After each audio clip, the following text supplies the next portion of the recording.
Hi, and welcome to another edition of the Trustcast Show. I'm really happy to have with us today Adrienne Hines. And Adrienne Hines, the Ladylike Lawyer. And we're going to get into that. Anyway, today's guest turned one of personal finance most stigmatized words into a viral TikTok specialty, 230,000 plus followers, quoted in the New York Times, on a mission to prove bankruptcy is a tool and not a life sentence. So, Adrienne, what was the moment you realized this shame-filled corner of the law needed a total rebrand and you'd be the one to do it?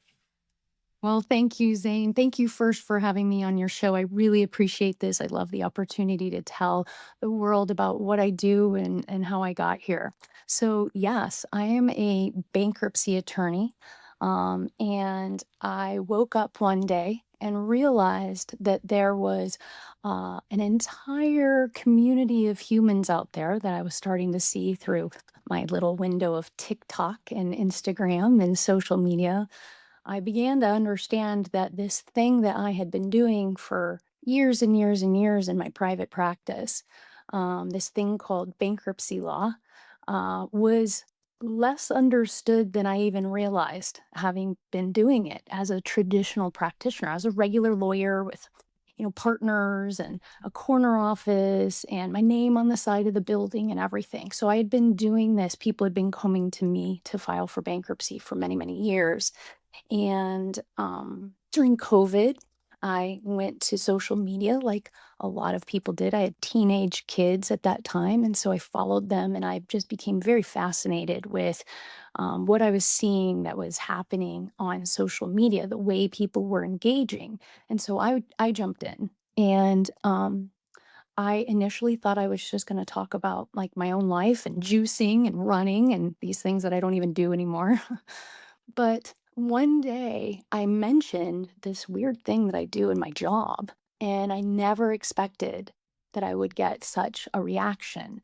And in that moment, this moment where I put out a video just talking about bankruptcy, in the midst of talking about, my running or my kids or the delightful meal I just ate at a fabulous restaurant, um, something sparked, and I realized that I was holding on to a tremendous amount of fundamental information about debt and about finance that was not being discussed anywhere in any rooms that I was finding myself in.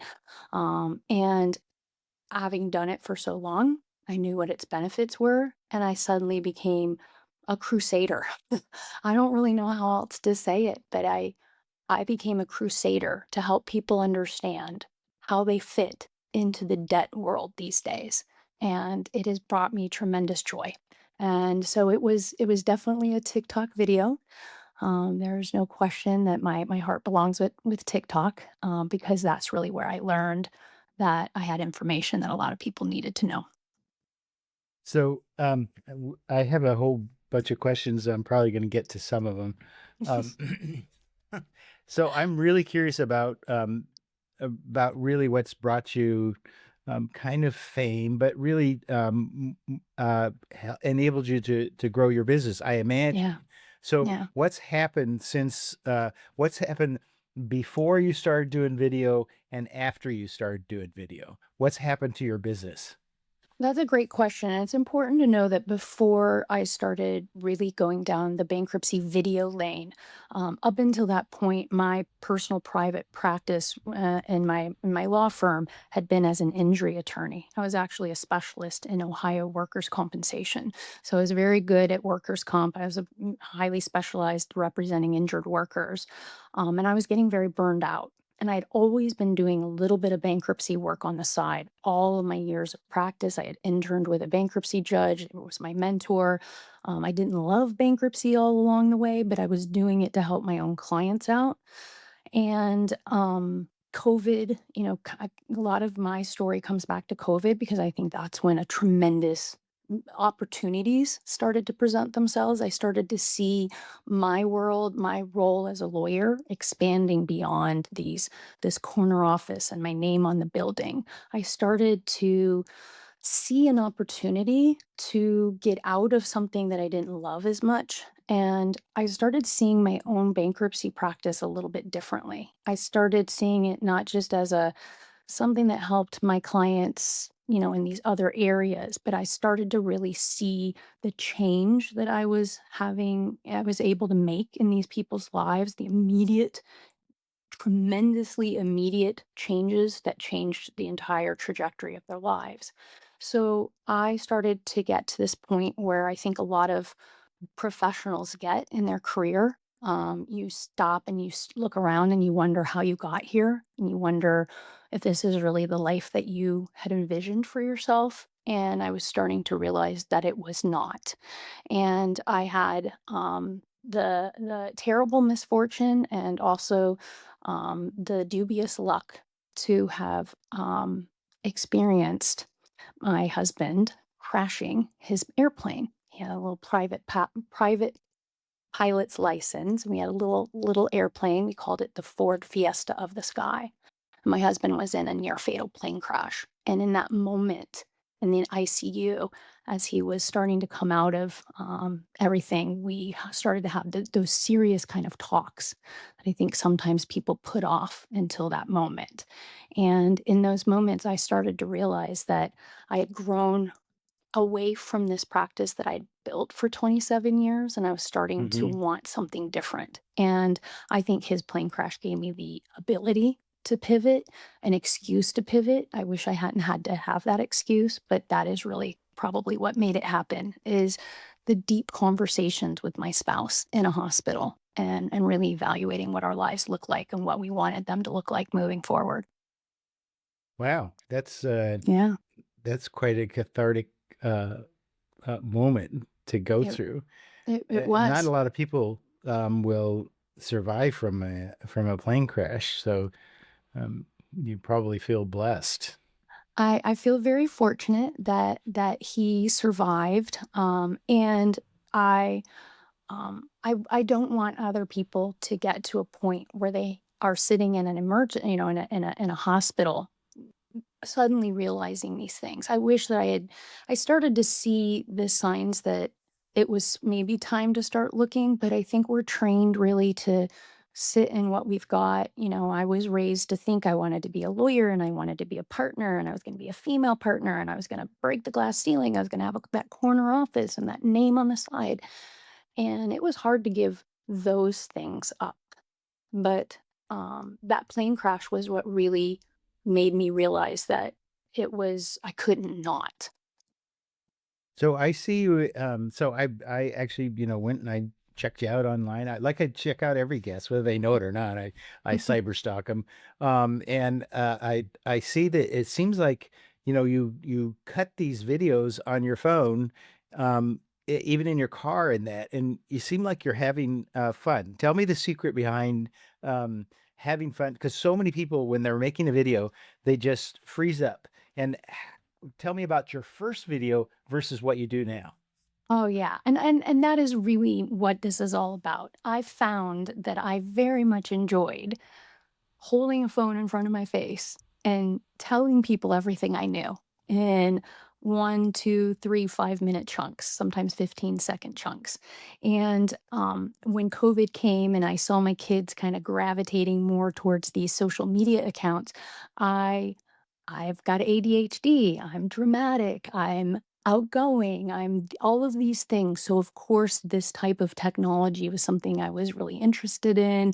I had always tried to keep up with the technology so that I could keep up with my kids. And I the first couple of video well, again, I started making a lot of cheesy videos thinking I was just gonna be a lifestyle person, and I would say that I don't think my videos have gotten all that much better in terms of technological. I still do the same thing. I resist the urge to put them on tripods and everything. I hold the phone and I talk to it, and I do that a lot. I do it in the car, I do it while walking into the grocery store, I do it while walking through TJ Maxx, I do it while waiting in the doctor's office because I have things to say and I want to get these things out. And I'm not trying to pretend that I'm something that I'm not. I'm a bankruptcy attorney who's been practicing for 30 years. And I know a lot about this, and I'm happy to give my information away for free. if you're willing to listen to it, because there's just a lot of really important things that I know. Whether or not you want to listen to me or not is up to you. But if you stop and listen, I know that you're going to get something out of this. And I speak to the phone as if it's my friend. And that's just something I don't have any trouble doing. And I love it. My videos, I am shocked when I go through my videos. Sometimes I've said things I don't even remember making the video. I don't even remember saying something that insightful. And sometimes I even learn things from my own videos going backwards. I'm like, oh my gosh, I almost forgot that I knew that. So, yeah, I think the videos they've gotten better in terms of the content, the way I Mhm. present content. I understand a little bit better how to get to the meat of the subject, to bring it in earlier, and kind of how to explain things. I think I'm very good explaining complex concepts using real world language, regular people language. And I think that's what a lot of people are really responding to. So you don't use any scripts in your it's just strictly off the top of your head. So If something I occurs to you and then Yeah, if I'm using a script, you can usually tell. It is doesn't really sound like me. And that's I would say that's one of my problems is because I'm very off the cuff. It's almost hard to discipline me into saying the exact right things every time. But no, I don't use a script because I'm just very comfortable in this type of space. so do you so we have a lot of lawyers who watch the podcast in addition to, regular consumers and people who have some legal issue going on. So I'm going to ask some questions that Okay. maybe some lawyers who are thinking about this would want to know too. So um, uh, every lawyers intrinsically know that video is a great way to reach their audience. But there's a lot of trepidation about getting in front of a camera, about they're nervous. They feel like they look stupid. It cheapens their brand. There's all these things that are going through their mind. Can you kind of address that, your own experience about that concept? Yeah, I think one of the things I've really learned by interacting with, hundreds of thousands of people across the nation, people I'll never be able to represent.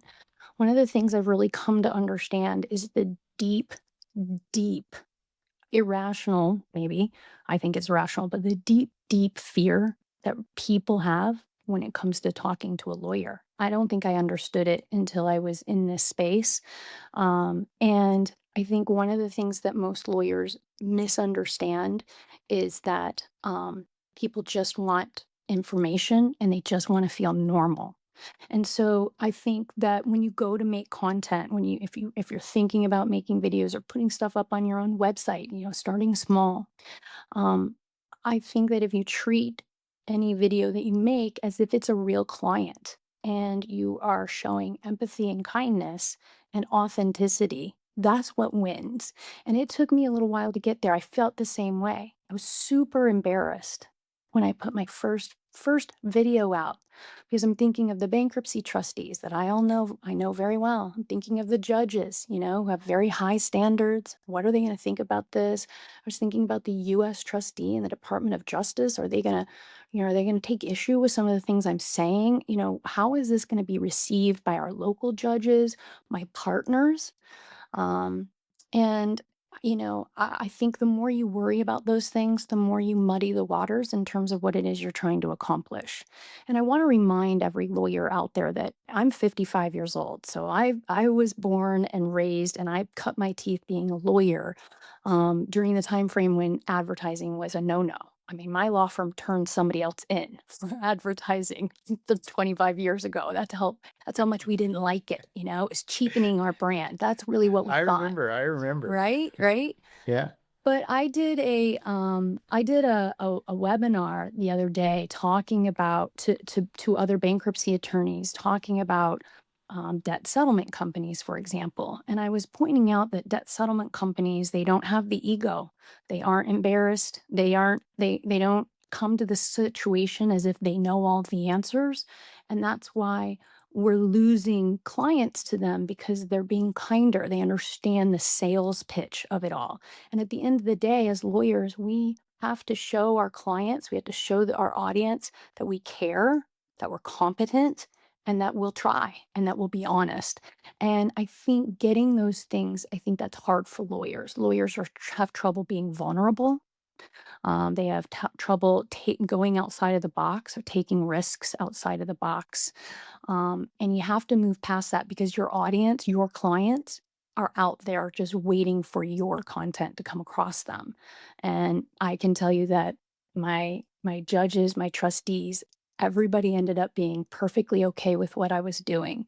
And I realized that what I was doing was helping in the big picture. So you gotta trust fall and lean into the authenticity and treat your audience as if they're going to get sold another sale of goods somewhere else by a less quality vendor if you don't make your pitch and this is your opportunity.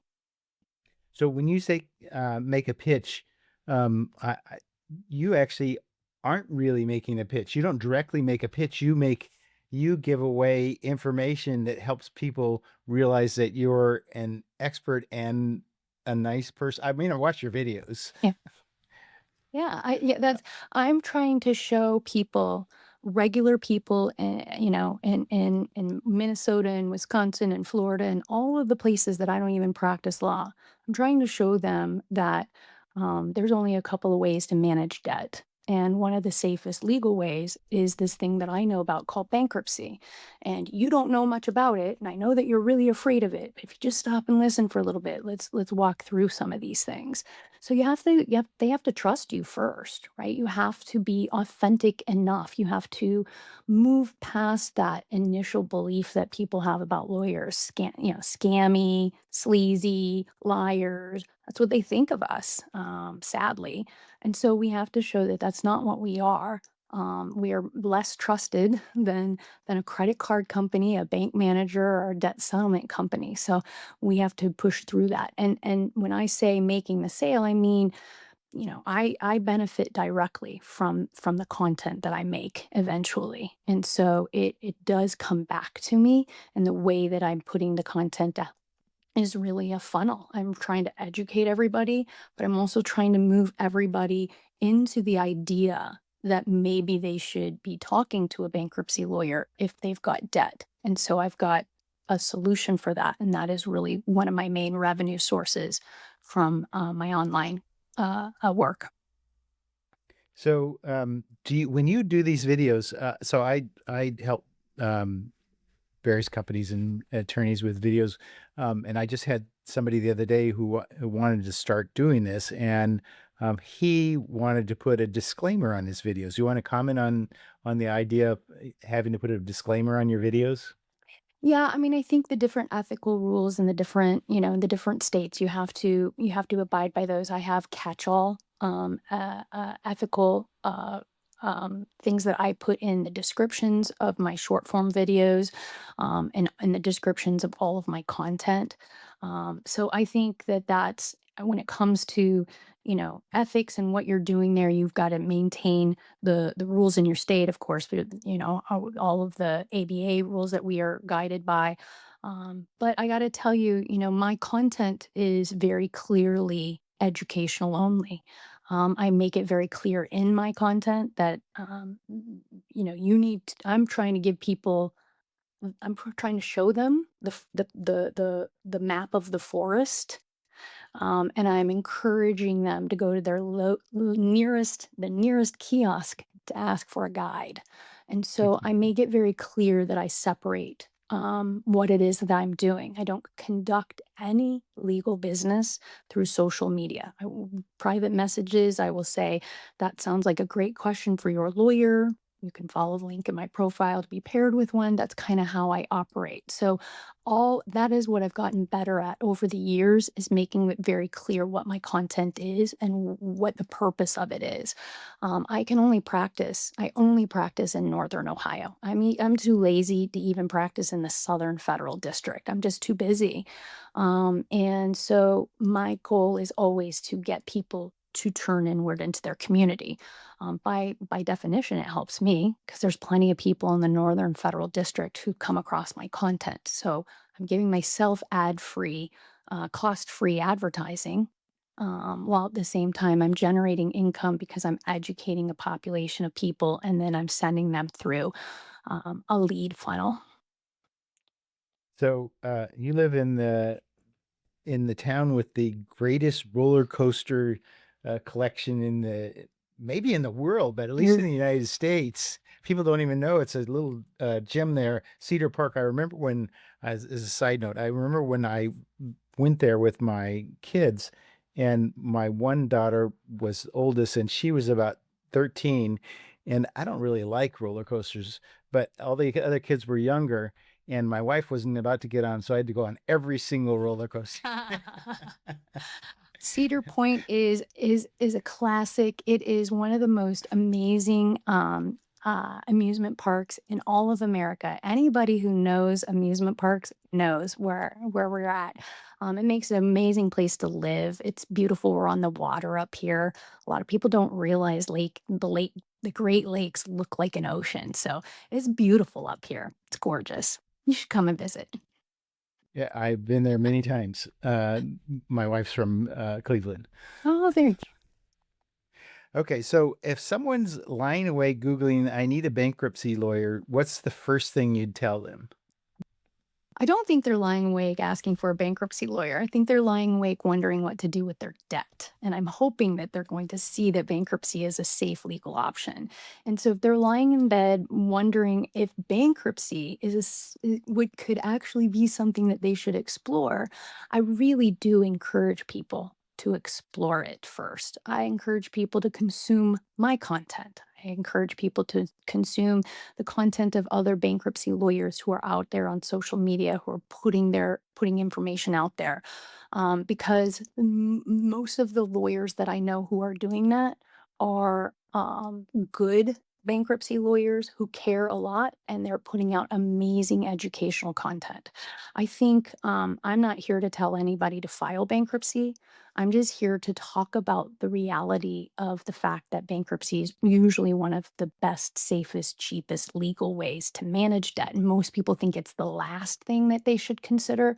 So I would want them to do a little bit of research. I'd want them to go down a rabbit hole, watch some of my videos. A lot of people do that, or pick up my book and read the book, or schedule an appointment with a bankruptcy lawyer near them.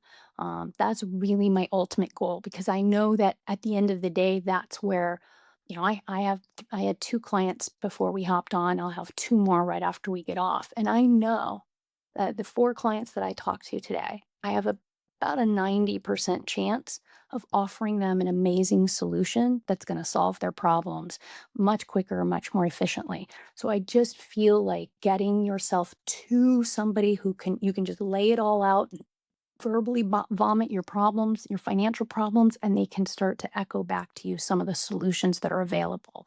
And they really is that simple sometimes. It really is that simple. But you gotta push through the shame and embarrassment in order to get there. So I have a question because you mentioned something earlier about, people not trusting lawyers. I think we can blame Shakespeare for that, but that goes to Mhm. another story.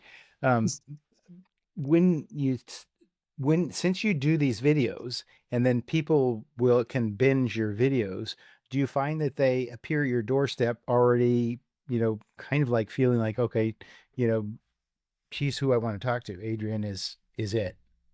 Zane, that's really the whole key is the more you can educate your customer before they even come to your door, the more effective everything is. It's why my leads are very valuable because the people who follow me and who create, this relationship with me as they're learning this process, they are more ready to move. They have a better understanding. If they've binged my videos, they really do understand a lot more than the average person. I can see it in my own practice. If I'm talking to somebody and they didn't come to me through my social media, I can almost always tell at the very beginning. I can tell they were referred by a friend or family. I've been practicing for 30 years, so I get a lot of referrals, but I have to stop and I have to back up and I have to do more in those appointments to get them at least up to speed to where the people who are coming to me from social media. And that again is why my leads are valuable, is because people are generally making the call after they've learned a bit more. And that is very, very different than all of the clients my whole life of practicing. I have shot ahead in this whole process by doing this. So you're actually saying that people who come through to you from social media are actually more well qualified than referrals in Oh, some absolutely, instances. absolutely, absolutely. They're not only are they more well qualified to actually file, more likely to file, but they understand the process a little bit more. They're a bit more comfortable. They're more willing to trust fall with and move forward. They need less explanation to kind of get them there because they have a fundus of knowledge already. So what happened after that? The New York Times calls you up and says, "Hey, can you do an interview with our reporter?" And what happened there? Well, that was amazing. I've had some amazing things happen to me since building my account. I've had opportunities come to me that I can't talk about yet, but really cool opportunities.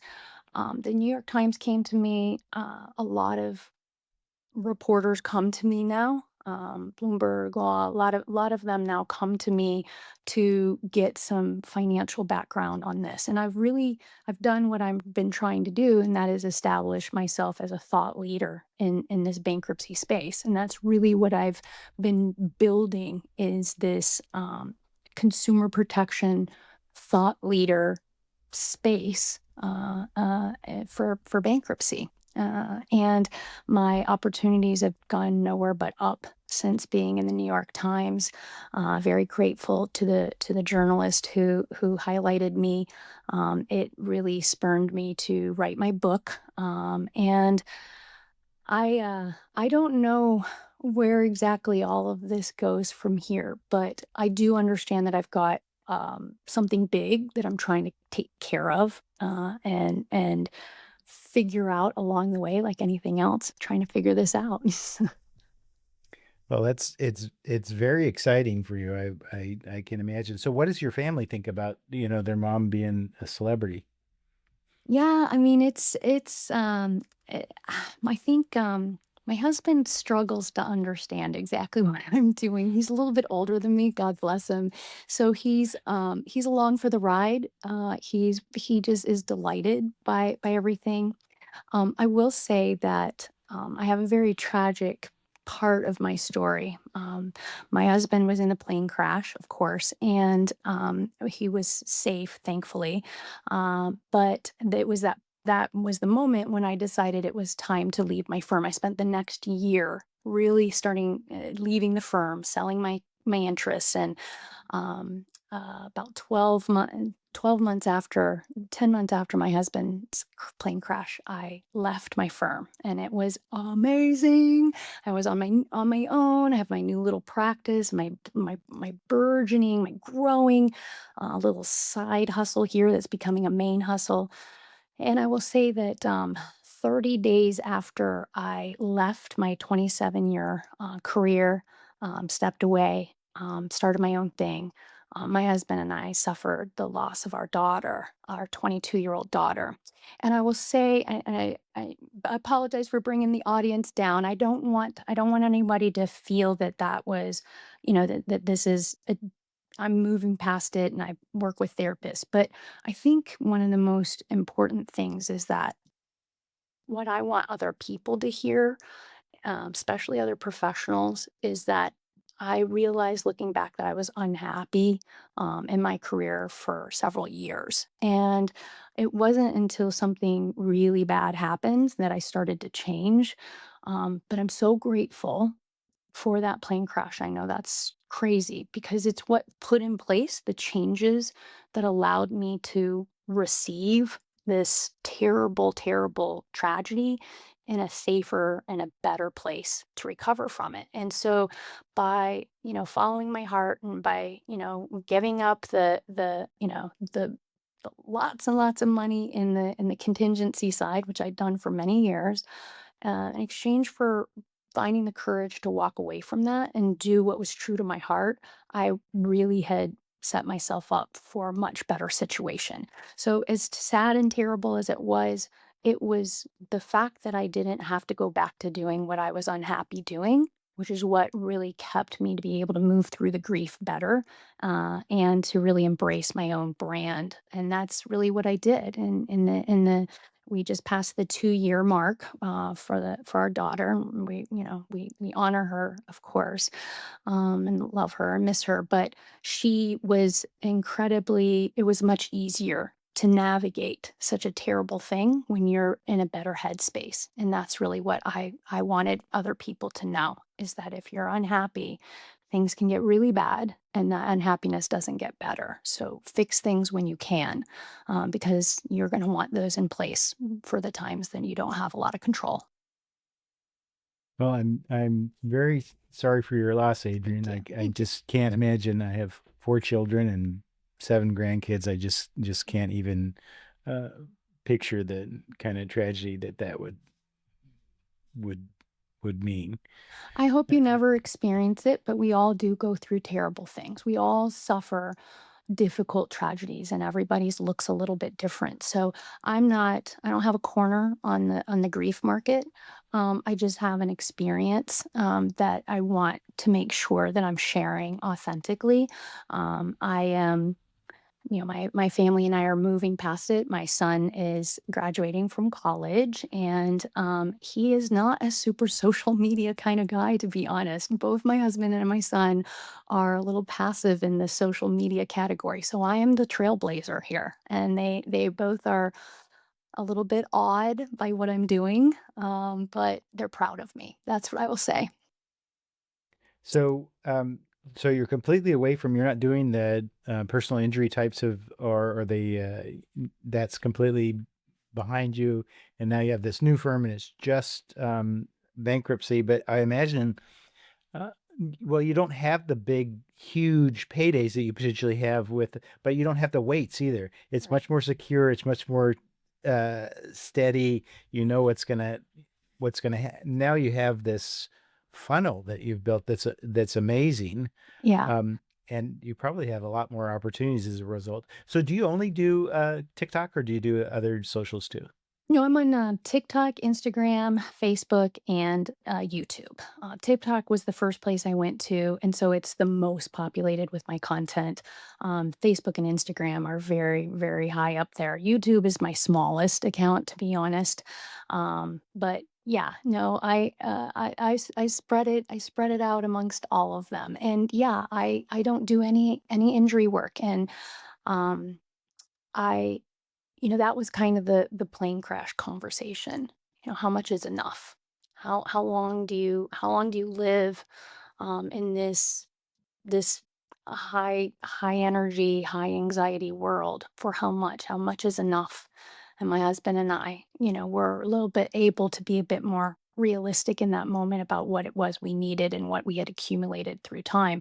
And here's the thing, Zane, it is really shocking. A lot of people don't realize that when I left my firm just 2 years ago, it was 2 years ago, just about 2 years ago, I left thinking that I was just going to be a part-time bankruptcy attorney. I gave up all my salary. I mean, I gave everything up. I walked away from everything. And I was willing to just live off of, my husband's retirement. I'm still 50, 53, 54. I had to wait some time, but I was going to kind of figure it out along the way. But what happened is I do sell my lead. So I've got a business partner who helps me. We created a bankruptcy lawyer referral network service, and we get all of our lawyers from the National Association of Consumer Bankruptcy Attorneys. So that makes me really proud, right? But in working with my partner and in starting to work with all these other lawyers and interacting more intimately with people on the internet who are looking for lawyers, I started to understand my own practice better because up until that point, I'd never had to make a lot of money doing bankruptcy because I had always done so much contingency work. And so I think I was naturally inclined to talk to people longer because I was not an hourly person, right? And so when I left my practice, I felt like I was not going to have an opportunity to make very much money because there's only so much you can make in bankruptcy. But what I learned is that I became incredibly efficient. I learned how to be very, very efficient in my practice. And it took some bumps along the way. But my personal private practice right now, I'm of counsel to my old firm. So I still have some connections and that's helpful. But my personal Mhm. practice and my lead generation work combined, I am earning what I was earning now. As of today, I'm earning what I was earning when I left the firm. And So that's 2 years in. yeah, that's 2 years in. Yeah. So that's Yeah. that's absolutely fabulous, Adrian. My hat's off to you. So my question is, well, since you have this lead business too, you probably do advertising. But would you have to do any advertising other than your TikTok if you didn't have some separate lead type business? I don't do any advertising at all. Or you do no advertising? Yeah, so the lead business It's I like do. extra overflow. Yeah, yeah. I teamed up with this company because I really went to TikTok to give away free information. I'm happy to tell you Mhm. everything I know about bankruptcy. I think you should use a lawyer to file one, but I will tell you everything I know and how it works in my jurisdiction. It's not how it's going to play out for you necessarily, but I'll tell you everything I know. But what I really want you to do is I want you to take all this information and I want you to be smart about it. And I want you to go to a lawyer near you and have the appointment so you can figure out what's possible. And when I first started making content, I became quite anxious and uncomfortable about the fact that I'm trying to explain to people what bankruptcy is, but I couldn't help them. So I was getting inundated. Can you help me? I'm in Texas. And it was a crisis of faith for me. Like I had to talk to a therapist about what do I do? I can't help all these people. And that's when the lead generation obviously kind of fell into my lap. I had never paid for a lead myself as a bankruptcy attorney because I had this big contingency practice. So I didn't even know Mhm. people did that. And now I understand a lot about the lead generation industry. My videos, all I do is I put a little photo at the end that says follow the link in my profile. And so if you go up to the profile of any of my accounts, you can tap on a link and it will take you to my business partners where we will get you scheduled with a bankruptcy lawyer near you. And I get paid when that happens. Not a lot, but over time. And, it does add up. Yeah. And it's solving a problem because that's what I want people to do. I want people to learn more and I want to give them a free way to do that. I want them to learn everything they can from me and then turn around and then go to them. And that's why my leads are valuable because I am taking the time to explain exactly what's going on. I So, don't advertise at all. um, No, no advertising at all. okay, that's absolutely fabulous. So Yeah, just strictly, it's all organic, just you making videos, and you have more business than you can possibly even handle, which that is is really true. interesting. So, um, if s- um, do you screen the attorneys that come in that you bring in as where you funnel the leads to, or does the other company do that? Well, my business partner does it, but I do it with him because, sorry. My business partner largely does it, but I do it with him because we get our attorneys from the National Association of Consumer Bankruptcy Attorneys. So I attend every conference, and I meet all of the lawyers. And that is a professional organization that I'm very proud of. So for me, that's our starting point. And the nice thing is while these lawyers don't work for me, right? They're independent lawyers across the United States with their own private Hmm. bankruptcy practices. One of the advantages is that I'm very hands-on with my followers. I answer private messages. I answer questions. It takes a while sometimes, but if somebody comes back to me and says, "Hey, you sent me to a lawyer in blanky blank," and they were not nice or they were rude to me, I get my business partner on the phone and I say, give this lawyer a call and I want to report back as to where we are because they're not staying in the network. So while I don't control the network, I have some control over it. And I think that that's more than most people would have if they're opening up a Google and just Googling for a lawyer. So I'm So offering I asked you somebody a that little bit of help. specifically. I asked you that specifically, and I was hoping to get an answer like that just because I think of there's so many lead companies out there and they just funnel, funnel, funnel. And to any whoever signed up, that's who they get funneled to. They're And I told think they're that's qualified, but they're not necessarily. That's the trap here. I mean, the trap is figuring out as my audience was growing, I knew that I was going to want to do something with it, even though I didn't even know what that looked like or what that meant. I knew I had to be careful with it. I knew I couldn't be make any silly decisions, right? And so I I worried about my followers and I went looking for a way to find a solution for them, short of creating it myself, right? This is the next best option. And my leads are more valuable than Google leads. My leads are in the bankruptcy space. They're incredibly valuable because because I've taken the time over the last 5 years. I've got over 4,000 videos. If there's something you want to know about bankruptcy, I've probably made a video about it. So um, that's something I enjoyed doing. And somewhere along the way, it created its own self fulfilling prophecy for me because I thought about being careful with it in the beginning. Well, Adrian, thanks so much for coming on. If someone is in Northeast Ohio and they need help with bankruptcy or somewhere else in the country and they need to find a bankruptcy lawyer, what's the best way to get in touch? Best way to get in touch with me is to go to my website, theladylikelawyer.com. Theladylikelawyer.com. You can call my office from there. If you're in my jurisdiction, anywhere in Northern Ohio, I represent Northwest, Northern, Northeast, all the way from the Indiana border to the Pennsylvania border, everything north of the middle of the state. So you can go to theladylikelawyer.com.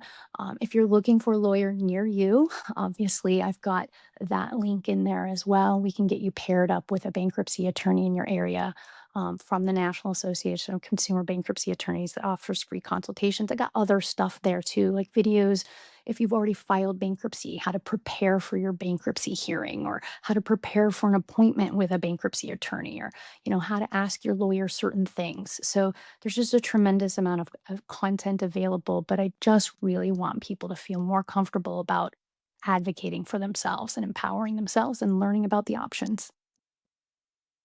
Thanks so much for coming on. I really appreciate it. You're a great guest.